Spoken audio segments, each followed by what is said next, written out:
What's up, everybody? Welcome into the Next Pats podcast. I'm Phil Perry. We are still hammering our interviews from prior to Super Bowl 57 out in Phoenix. Had a chance to talk to so many relevant people as far as we're concerned, as far as our Patriots fans listenership is concerned. We got two great ones lined up for you today. We're talking to Shane Vereen, who 8 years ago, almost 8 years ago to the day, had an MVP caliber performance in Super Bowl 49 to help the Patriots beat the Seahawks. And we're also talking to Walter Payton Man of the Year finalist, Lawrence Guy. We're going to see if we can get him over the hump to get that award next year. Nobody does more in the community than Lawrence Guy, one of the best human beings in that Patriots locker room that you could ever find. But we're going to start out with Shane Vereen. We had a great conversation with Shane. He's been on the podcast before. He's doing some media work for the Pac-12 network right now. And he had all kinds of interesting things to say about Mac Jones, about how close he thinks this Patriots team is to truly contending.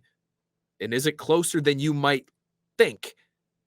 Plus, what you really would love to hear, I'm sure, from Shane Vereen, given his background, what should the Patriots be looking for in their next third down back? We talk about it with Shane, but they really didn't have that last year. Yes, Ramondre Stevenson is a do-it-all type of player at his position, but do you necessarily want him doing it all? Might you get more out of him if you're able to complement him with a player like a Shane Vereen, like a James White, like a Kevin Falk?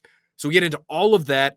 You don't want to hear me babble on about it anymore. Let's get right to our conversation with Shane Vereen.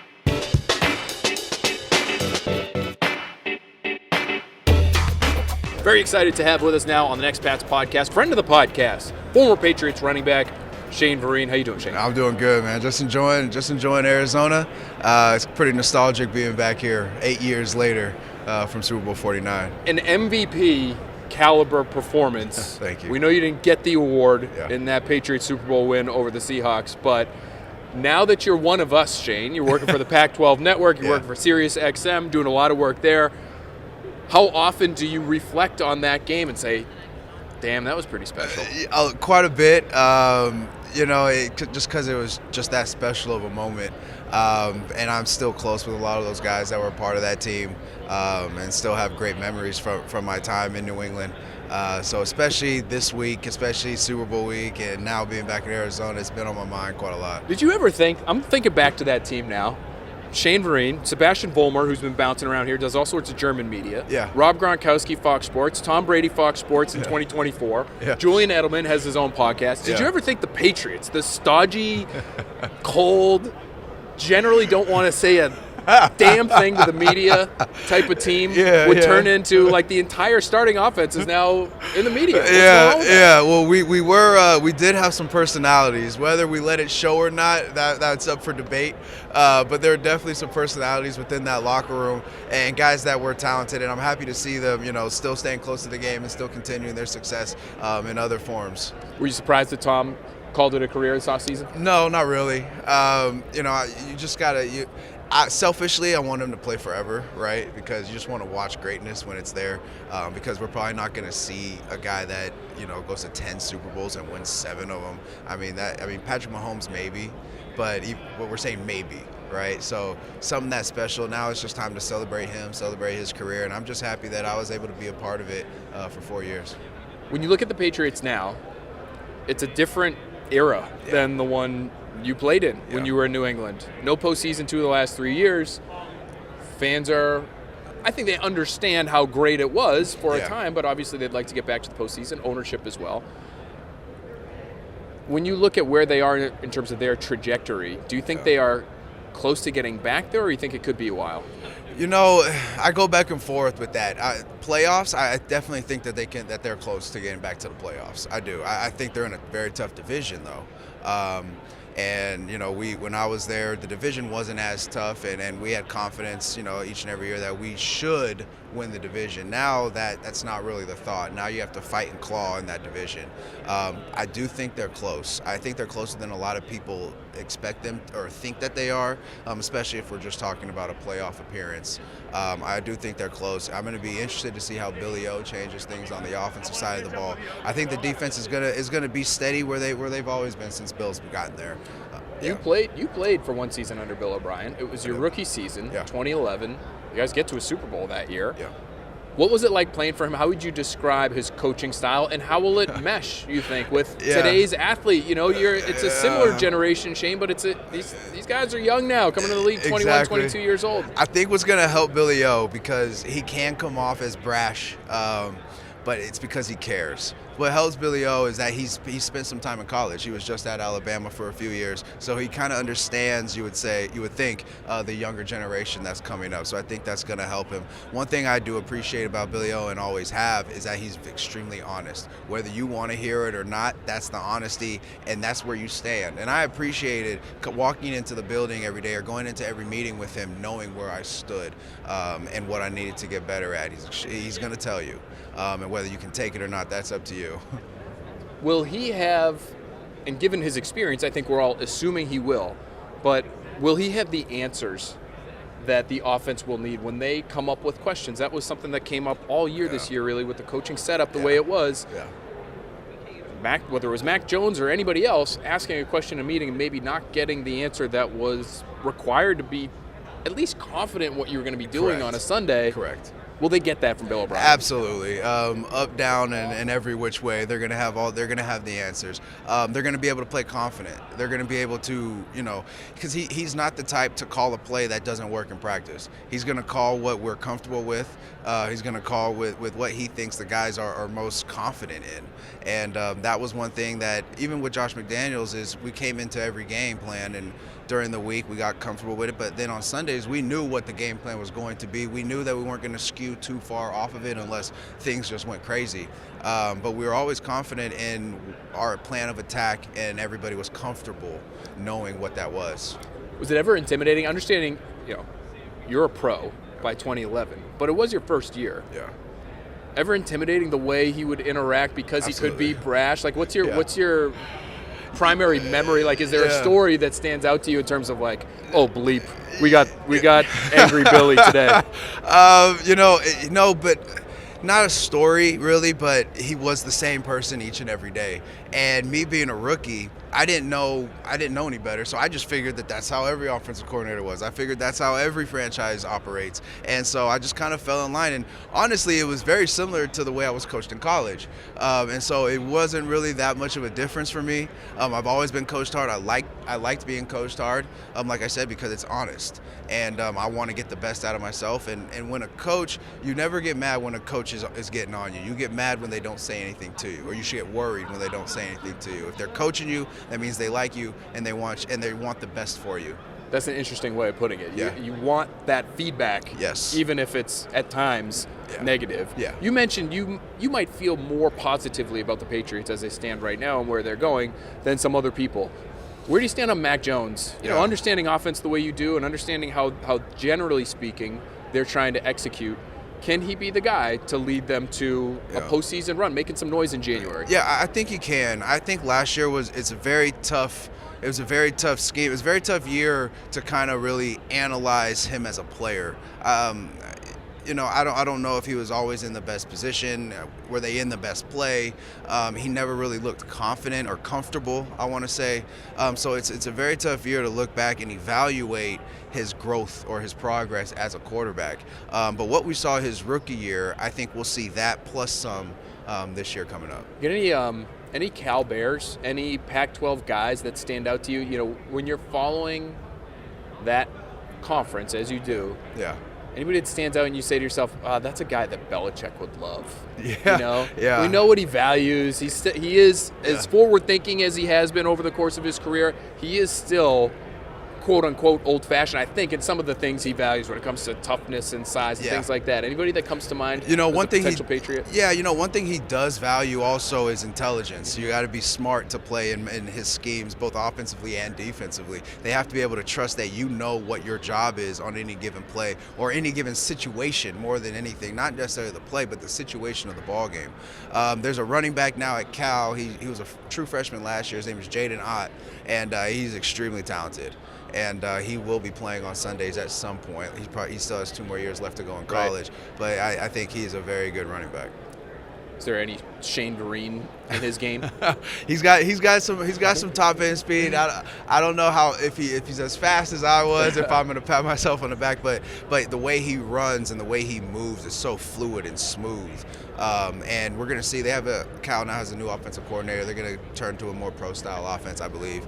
And so we're really gonna get to see him do multiple things. He can catch out of the backfield. It's probably the most impressive thing. Well, and obviously people remember the number of catches you had in that Super Bowl game against the Seahawks and just how important that role has been in the Patriots offense for so long. Yeah. They really didn't have that this year, Shane. This year, yeah. And Ramondre Stevenson had a great year, but it ended up being a lot of touches because, if Damian Harris was injured and missing time, it all really fell on Ramondre Stevenson's shoulders. Yeah. Do you think they have to incorporate that position, your role position, back into the offense, not just to get the offense to its maximum level, but to get Stevenson maybe to his maximum level? Yeah, I think so, and I think it's going to help out Mac Jones as well to utilize the check down. Tom utilized the check down anytime he could, and it's going to help Mac Jones get the ball out faster. I think it's going to keep the chains moving. It's going to keep, more than anything, if it's not on third down, maybe it's on first or second down. Now you're getting into third and manageable. Now you're getting into second and short, which keeps drives alive, which keeps drives going. And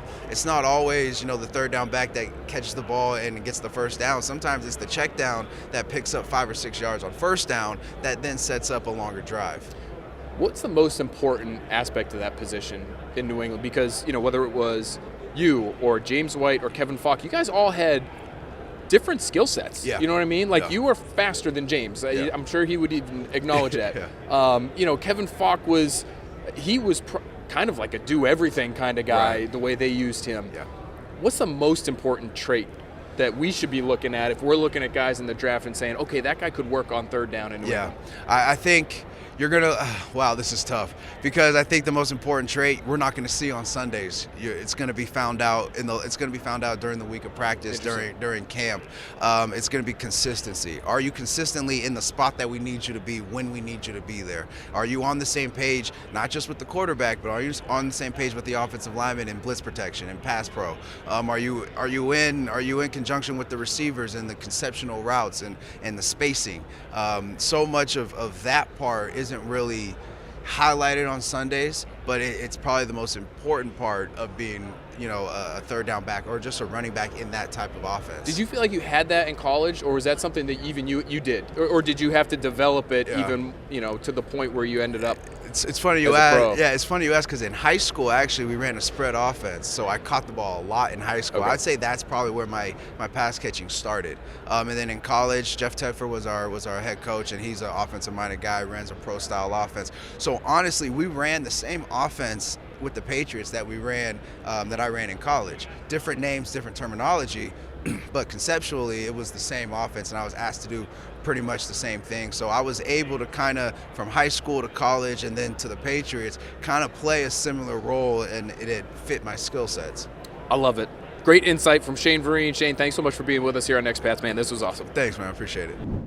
Love that from Shane. What matters most at that sub-back position, the position that he played in this Patriots offense, that he learned initially under Bill O'Brien as a rookie in 2011, what matters most won't show up necessarily on the field. I think it's the kind of thing that is really difficult to scout in college players. Tajay Spears, for instance, he just lit it up at the Senior Bowl. One of the best players at the Senior Bowl from Tulane, undersized, but a pass catcher extraordinaire, start-stop quickness, all kinds of things that would show up in one-on-one drills, would show up in the games. I'm sure even showed up in his college film.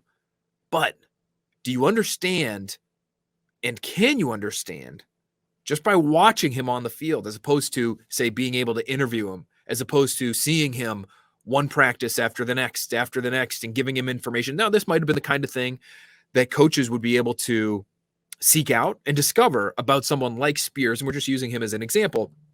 During the Senior Bowl week, that's one of the advantages there, is you don't just see a guy work out once at a pro day. You see him in pads, you see him in practice for a handful of days and in succession, and then you get to see him play in a game. But I think it's really difficult to scout those things that Shane is talking about. You're talking about how much are you bringing to the table from a mental standpoint? How well do you understand blitz protection assignments, pass protection in general, pass concepts, spacing? You can have all the skills in the world, But until you really get to know a player and spend a lot of time with that player, I think it's hard to understand just how well and just how adeptly they would be able to handle those types of responsibilities. I think it's why in 2014, for example, heck, 2011, Shane Vereen. It wasn't like he was a staple piece of that Patriots offense and carried them to that Super Bowl. No, that was a Danny Woodhead situation that year. They leaned on his veteran experience to be able to handle some of those things that Shane talked to us about in that conversation. James White didn't play in 2014. And then he ends up taking the Vereen role and running with it to the point that he has a Shane Vereen-like, an MVP-ish performance of his own in his own Super Bowl at the end of that 2016 season against the Falcons. So where do the Patriots turn? Maybe it's in the draft. Maybe it's in their own locker room. Could it be Pierre Strong? What's interesting about Pierre Strong is that he profiled as this kind of sub back, just given his height and weight. He's right around 200 pounds. He's 5'11". He's not the kind of player that they're going to ask to run between the tackles over and over and over again. But he did play in a zone-heavy scheme in college at South Dakota State. And so he's the kind of player that might have been able to fit into this offense that the Patriots were trying to put in last offseason.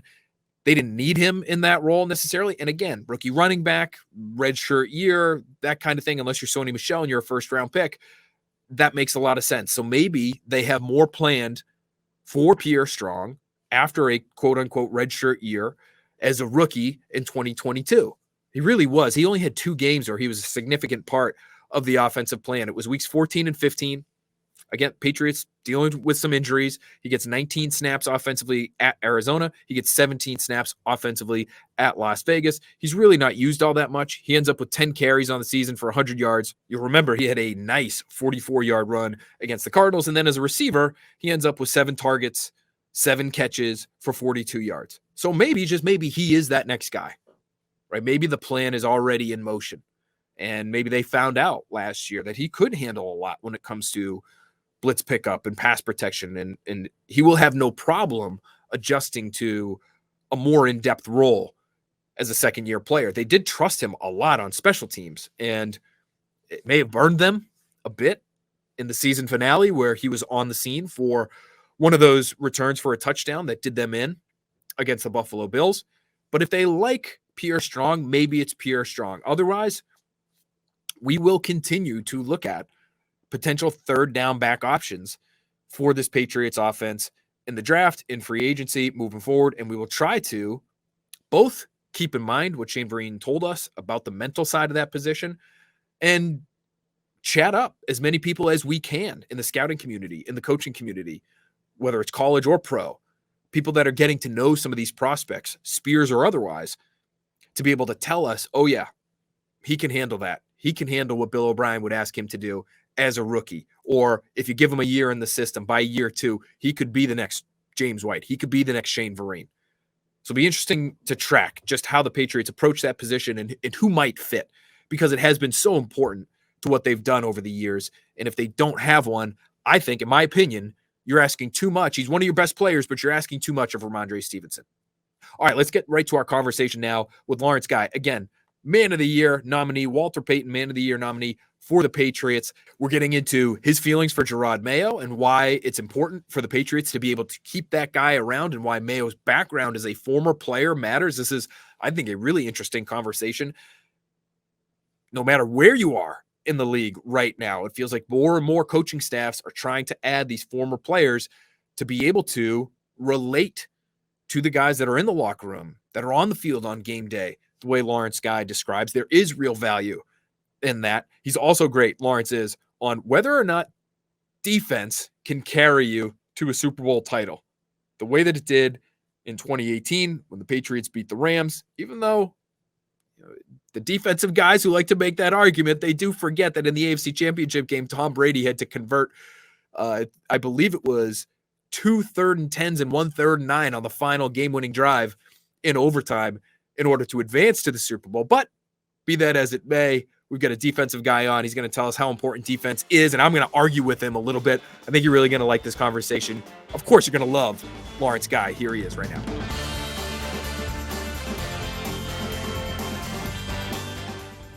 Very excited to have with us now on Next Bats Lawrence Guy, Patriots defensive lineman, Walter Payton Man of the Year finalist. Lawrence, thanks for being with us. Oh, thanks for having me. It's also a great time to be in Arizona right now. The weather is great. Not bad. Can't complain. It's a little dry for your boy here. I've been really giving my chapstick a workout. Yeah, water, margarita chapstick, lips, yeah. big time. I understand get a little salt around there. It's cool. That's what I don't want. I've been crushing chapstick on the regular here. That's not what we're here to talk about. Let's talk about how you were gypped on the Man of the Year award. What the heck? What do we got to do here? Oh, you're constantly doing things in the community. Yes. Nobody works harder away from the field than Lawrence Guy. What do we got to do? You got it to my own horn. Yeah, I feel like I was a great candidate for that. But we understand Dak did a lot of great things in the community, and his story is going to inspire a lot. We always got next year. The way to do it, though, our fan base has to go out there and vote. You have to go and vote.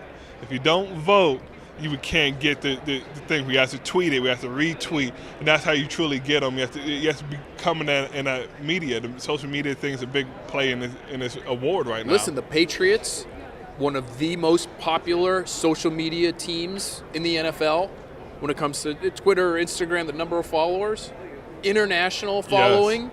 All right, so we got to throw the weight of the New England social media machine behind Lawrence Guy, even more so than we did in 2023. If that or happens, 2022, oh to God, make sure he'll just shoot off because he has to tweet about it consistently. You see, everybody seeing this tweets, post.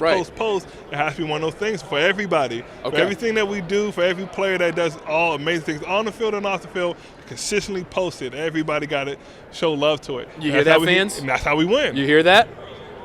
That's your game plan right there from Lawrence Guy. That's how we win. All right. But congratulations to Dak Prescott. Yes. Very deserving Yes. candidate as well. Let's talk about your football team. Yes. It appears as though, via a statement released by the team, that the team has worked really hard to make sure that Jerod Mayo sticks around and is part of the coaching staff for the foreseeable future here. How does that make you feel? What have your interactions been like with Jerod Mayo? I know he's the linebackers coach in title, but it seems as though he has a significant role for the entire defense. Correct. Jerod is a good coach, and he has that inspiration of trying to get better, coming from a former player that gets it. Been on the field, put the hand in the dirt, and understands from both sides now. He can actually come in here with words to inspire people and to uplift to say, hey, this is what we got to do. And like when I was a player, this is how we did it. Make these calls. You can try this. This is going to be your failure. This is going to be your success on it. But you can see what he does for the team. Like I said, he talks to us every day in front of the room, making sure we understand what we got to do, and allows us to speak our words. What are your thoughts? I want you to be vocal, because that's the thing about it. Like, you can't sit there and retain. You're going to have questions. So he wants you to be vocal enough to understand what's going on, what are your concerns, how can we fix it, and if we can't do anything, this is what's going to hurt us on it. Just make sure that doesn't happen. So I feel like I did a good job retain him, and I know he loves that city. He's family from that city. He played in that city. I think bright future for him is going to come, and he's going to have so much more accomplishments in his career. Defensive coach, you're obviously a defensive guy. Of course. We're sitting here at Super Bowl 57, the build-up to Super Bowl 57. Is it enough, Lawrence, to have a really good defense, the way you guys did in 2022, and get back to this game that your team has been really accustomed to getting to? Is that enough in today's NFL to be carried by your defense? Defense wins Super Bowls. We cannot say that. They do. Is that a cliched term because it's true? It is true. Defense wins Super Bowls. Think about it. Last Super Bowl we was in, defense won Super Bowls. Told them to 3. How about 27? How about the year before that, though, when there was like 1,000 yards of total offense in that game, and the Eagles ended up winning that one? You may have blocked that one from your mind, but there was a lot of offense in that game. Because defense wasn't winning Super Bowls right there far on the path. You know what I mean? Defense wasn't doing good, as you saw. But, to get to this game, it takes the whole team. It takes special teams, offense, defense. It takes the players on the practice field. I'm not talking about practice squad, I'm talking about everybody's including coaching staff, scouting staff. Everybody's in one. You win together, you lose together, and we understand that as a whole. And once you get into the playoffs, you saw the playoffs this year. You saw some teams just got dominated. Some teams it was a good fight. It's just getting through those rounds, and that's what the goal is, to get to the playoffs. Nobody knows what's going to happen once you get there. You just know you need to be in that atmosphere to move on to the next round and move on to the next round. It's a great possibility to do it. We've got to continue to work, continue to fight for it, and I feel like the organization and the team itself got that fight, and so we got to keep going. We got to put those building blocks in and continue to do that. And as you saw, if you don't ask the Billy O question, as you saw, we got the Billy O back in, and that's still building the blocks to continue to construct this team to be who we were. Is that the move that you guys needed, that Mac Jones needed? Let's talk about the quarterback a little bit too. Bringing in somebody like Bill O'Brien, what do you expect? What kind of impact do you expect that to have on Mac? Well, I wasn't here when he was here before, but I feel like it's going to bring in a regenerated thing, a different mindset on how we're going to run the offense, how we're going to do everything.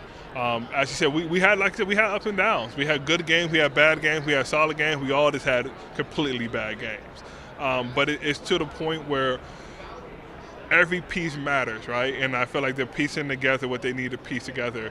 And I believe Matty P did a great job putting in the position that he was in. He did everything he could to help the team succeed. And now they're like, okay, we're going to continue to move on with the roles and continue to I don't want to say build, but put together something that's going to be good in the future. And it starts in OTA, it starts in training camp, it starts in our locker room. To start it off. If it doesn't happen in the locker room, it won't happen on the field. You're a veteran guy in that locker room. You're a veteran leader in that locker room, and for that defense in particular. When you look at Mac, and I think a lot of people, rightly or wrongly, in part because some of these moments happened on national television, but they looked at some of the frustration he exhibited late in the season last season, and I think they had questions about whether or not, the poise is where it needs to be, or what kind of leader is he if he's acting this way. And I think on the one hand, there are a lot of people who understand how he felt and maybe can understand some of what we saw. But how did you feel about some of that? Go ahead. Y'all never see me on the sideline then. Thank God. But that's the thing. You let people have it on the sideline, will you? But yes, you see, when everybody has emotions, you want those emotions to flow out, but you want to have a conversation throughout the time after the game, the following day. You can't have somebody to sit there and be dull to the fact of what's going on. You want to see that if they care, right? You see time and time throughout the league that people just don't care. They're just sitting there like, well, I'm doing good. I don't know about what you're doing. I feel like he's compassionate about everybody being good, everything doing it. And you saw it from the GOAT all the way down. Everybody has that emotion. How many times have you seen Tom Brady do the same thing? He's done it multiple times. So you can't look at it like, well, why is he doing it? It's a problem. Well, turn the film back the last 20 years. Was he doing it also? Yes. You turn back for every great quarterback there was in the NFL, you don't have those moments, but you have to see how they grow from that. They don't just sit there and start pointing fingers in the media saying, well, it's his fault, he needs to do better, that person needs to call better. No, he's like, oh, this is what we got to do as a team, and he's going to put it on the shoulder to do that. It's going to be an interesting offseason. We'll see how you guys start to build. It's a new team every year. Of course. We had Matthew Judon sitting in your seat yesterday here, your teammate, defensive compatriot. He made an extremely hard pitch to anybody maybe even considering the possibility of coming to play for the Patriots. He was talking about Cape Cod.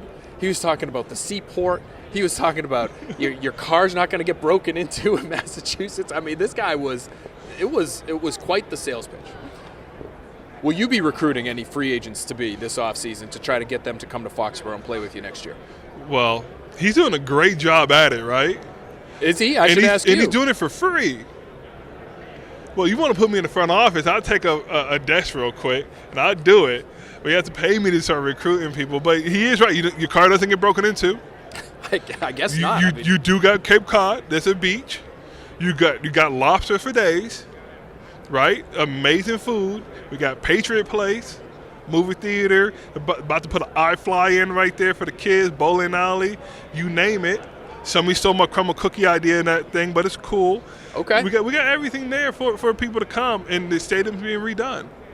as we saw, like the new stadium. New big lighthouse. You think the lighthouse might be attracting some free Oh, agents? do you not see the biggest scoreboard in the world about to be put up there? It's going to be Get amazing. to watch yourself on the biggest scoreboard in the NFL, right? maybe. All right. But it's one of those places. It's a unique atmosphere, and I think, like I said, I think Judy's doing a good job of telling people. All right. Well, maybe we'll get Lawrence Guy to be a player / Oh, they give me that money for that. Head recruiter, oh, lead recruiter, assistant recruiter. You don't want to be the head recruiter. Head recruiter gets in trouble. Okay. If he messes up. But that guy below him, you're like, hey, I just gave you advice. You have to take it or leave it. NIL these days, no, there aren't any recruiters getting in trouble anymore. Lawrence. No, I think NIL is different. Where was that at when I was in college? Exactly. Hey, God. Lawrence Guy, thank you so much for being with us here on Next Thanks Patch, for having This is me. great. Love getting the chance to talk with Lawrence Guy. Any opportunity that we get, thanks to him, thanks to Shane Vereen, and thanks to you for listening to this edition of the Next Pats podcast. If you could, please rate, comment, subscribe, tell your friends. Let's continue to try to grow the Next Pats podcast. I feel like we've experienced some pretty good growth over the course of the last couple of weeks here. The listenership has been active. We appreciate it. The comment section on YouTube has been bumping. We appreciate it. We're going to continue to hammer you with as much content as we can. And again, we've got more sound from the Super Bowl. We were grinding. We were collecting like a squirrel before winter. Is that what squirrels do? I don't know. I should know. I don't know. But that's what we were in terms of gathering as many interesting conversations as we could so that we could share them with you. So keep an eye out for our next Pats podcast, and we'll talk to you then.